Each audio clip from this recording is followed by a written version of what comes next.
Hello everyone, my name is Priyanka Yadav and I am a research scholar. Hope you are doing well. So, are you ready for the session? So, let's start the session. So, our first question is what is demand? As you can see in the slide, the definition of demand. But what is demand? Demand is nothing. You are willing to buy something, or you have a desire to buy something at a particular time period at a particular price. Like you have 10 rupees in your pocket and you want to buy 10 chocolates or 10 toffees from that 10 rupees. That is a demand, because at a particular time period, at a particular time, at a particular price आप कुछ खरीदना चाहते हैं, that is totally a demand. For example, आपके पास 2 kg आप wheat खरीदना चाहते हैं 20 रुपीज में, तो ये एक पर्टिकुलर डिमांड हो गई, क्योंकि आपने एक टाइम पीरियड पे खरीदना चाहते हैं, एक पर्टिकुलर स्पेसिफिक क्वांटिटी खरीदना चाहते हैं एक स्पेसिफिक प्राइस के ऊपर. Okay, and all these are the feature of demand. Demand जो होती है वो फ्लो कॉन्सेप्ट होता है. फ्लो कॉन्सेप्ट का मतलब होता है कि आप एक पर्टिकुलर टाइम पीरियड में एक पर्टिकुलर डिमांड करें. जैसे जैसे वो टाइम पीरियड चेंज होता जाएगा वैसे वैसे आपकी क्वांटिटी भी चेंज होती जाएगी. ठीक है. एंड नेक्स्ट फीचर इज, जो डिमांड है वो डिजायर्ड क्वांटिटी, आप खरीद रहे हैं या नहीं खरीद रहे हैं, या आप खरीदना चाहते हैं पर आपकी वो डिमांड तो है ना. Like you want to buy 10 chocolates, that is a demand. आप डिमांड कर रहे हैं, या आप डिजायर, आपको विश है वो खरीदने की, that is called demand. So this slide is about demand function. So what is demand function? Demand function जो है वो रिलेशनशिप बताता है कॉमोडिटीज, मतलब डिमांड ऑफ द कॉमोडिटीज और उसके डिटर्मिनेंट्स में. Like first, price of the commodity x. Like अगर अगर कॉमोडिटी एक्स के प्राइस बढ़ रहे हैं तो डिमांड उसकी ऑटोमेटिकली कम हो जाएगी, और कम हो रहे हैं तो डिमांड उसकी इंक्रीज हो जाएगी. वैसे ही अगर प्राइस जो है रिलेटेड गुड्स के, अगर मान लो टी के इंक्रीज हो रहे हैं तो कॉफी की जो है डिमांड इंक्रीज हो जाएगी. वैसे ही अगर वीट है तो उस वीट के प्राइस इंक्रीज हो रहे हैं तो उसकी डिमांड जो है वो डिक्रीज हो जाएगी. ठीक है. इनकम ऑफ द कंज्यूमर, अगर कंज्यूमर की जो इनकम है अगर वो इंक्रीज हो रही है तो डिमांड इंक्रीज होगी, और अगर डिक्रीज हो रही है तो डिक्रीज हो रही है तो डिमांड भी डिक्रीज होगी. टेस्ट एंड प्रेफरेंस, अगर कंज्यूमर के जो टेस्ट एंड प्रेफरेंस है वो चेंज हो गए तो जो जो उनकी अभी एग्जिस्ट डिमांड है वो चेंज होके दूसरे पे शिफ्ट हो जाएगी. फ्यूचर एक्सपेक्टेशंस, अगर उन्हें फ्यूचर एक्सपेक्टेशंस है, अगर उनकी एक्सपेक्टेशंस जो हैं वो चेंज होती जा रही है तो डिमांड भी चेंज होगी. वैसे ही अगर नंबर ऑफ कंज्यूमर बढ़ रहे हैं तो डिमांड बढ़ेगी, कम हो रहे हैं तो कम होगी. एंड डिस्ट्रीब्यूशन ऑफ इनकम भी इफेक्ट करती है, कि अगर अगर इन रिच लोगों के पास ज़्यादा इनकम है तो लग्जरी गुड वो ज़्यादा डिमांड करेंगे, अगर पुअर के पास ज़्यादा कम है तो वो चीज़ों को कम डिमांड करेंगे, वो गिवन गुड या इंफीरियर गुड को ज़्यादा प्रेफरेंस देंगे रादर देन लग्जरी गुड्स को. Okay. This slide is about the factor of affecting the demand. So price of the commodity, price of the related good, income of the consumer, taste and preference, future expectation, all I have explained in the previous slide. So this slide is about factor affecting the demand curve. Suppose करिए, एक तो you have to know about that what is ceteris paribus. इसका मतलब होता है कि सब कुछ कांस्टेंट कर देना और प्राइस और डिमांड को कंसिडर करना और everything remain constant. Okay.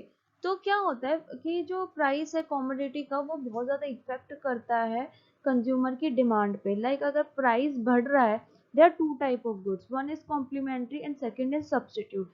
Complementary मतलब जो एक दूसरे को कॉम्प्लीमेंट करता है. लाइक पेट्रोल एंड कार के बगैर, पेट्रोल के बगैर हम कार नहीं चला सकते. They are called complementary to each other. Substitute मतलब एक गुड को दूसरे गुड से हम रिप्लेस कर सकते हैं. लाइक टाटा टी को हम दूसरी टी से रिप्लेस कर सकते हैं. ठीक है. वैसे ही हम अगर कोई दो क्वालिटी के राइस है तो हम एक दूसरे को रिप्लेस कर सकते हैं अगर प्राइस इंक्रीज या डिक्रीज हो रहा है. ठीक है. तो अगर हमारा प्राइस चेंज हो रहा है तो हमारी जो क्वांटिटी है, like suppose tea and coffee, they are substitute for of each other. Like अगर टी के प्राइस जो है, अगर कॉफी के प्राइस मेरे हैं वो इंक्रीज हो गए हैं तो जो मेरा टी का प्राइस है वो तो रिमेन कांस्टेंट है. तो इसमें क्या होगा कि जो मेरी डिमांड जो टी की है वो इंक्रीज हो जाएगी, राइट. और जो कॉफी की है वो डिक्रीज हो जाएगी. As in the same way, अगर मेरे कॉफी के प्राइस कम हो गए हैं और टी के प्राइस जो है वही हैं, तो मैं जो है टी को ना कंज्यूम करके जो कॉफी के प्राइस डिक्रीज हुए हैं, मैं कॉफी को ज्यादा इंक्रीज करूंगी, कॉफी की जो डिमांड है वो ज्यादा इंक्रीज करूंगी, क्योंकि कॉफी के प्राइस कंपैरेटिवली टी के प्राइस से कम है। So, what is complementary good?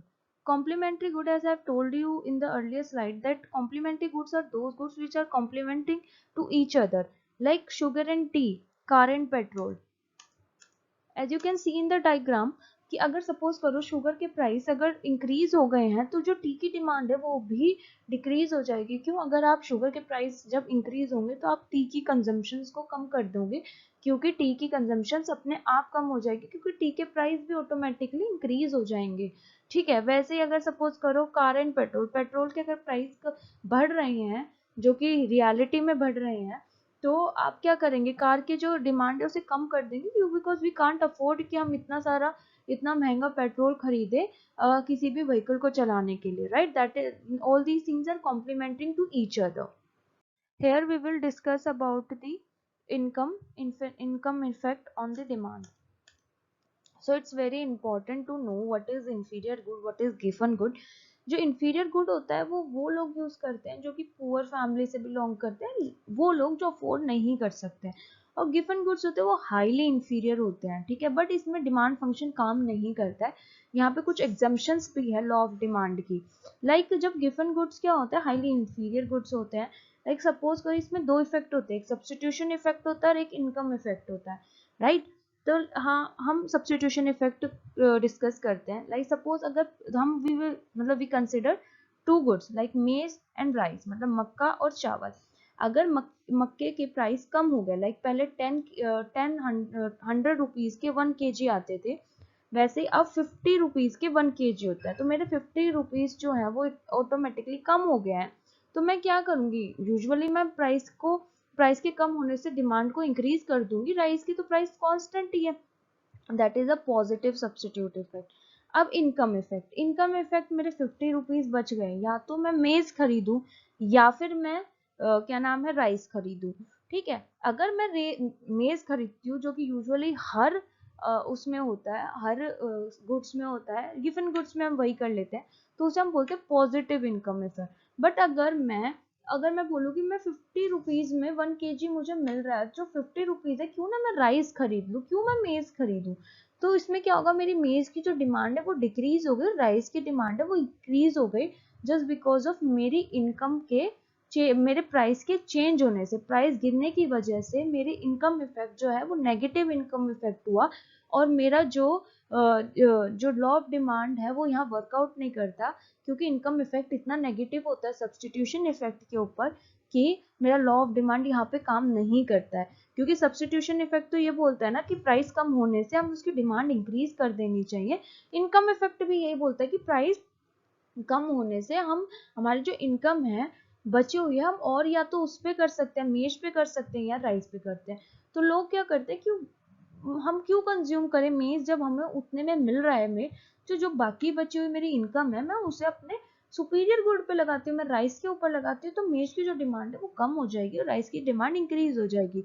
तो प्राइस के कम होने से डिमांड जो है दूसरे गुड की इंक्रीज हो जाएगी, डिमांड है वो गिवन गुड की कम हो जाएगी। That is called a income negative income effect. तो गिवन गुड का जो इसलिए यहाँ पे वर्कआउट नहीं करता है। I hope you got it.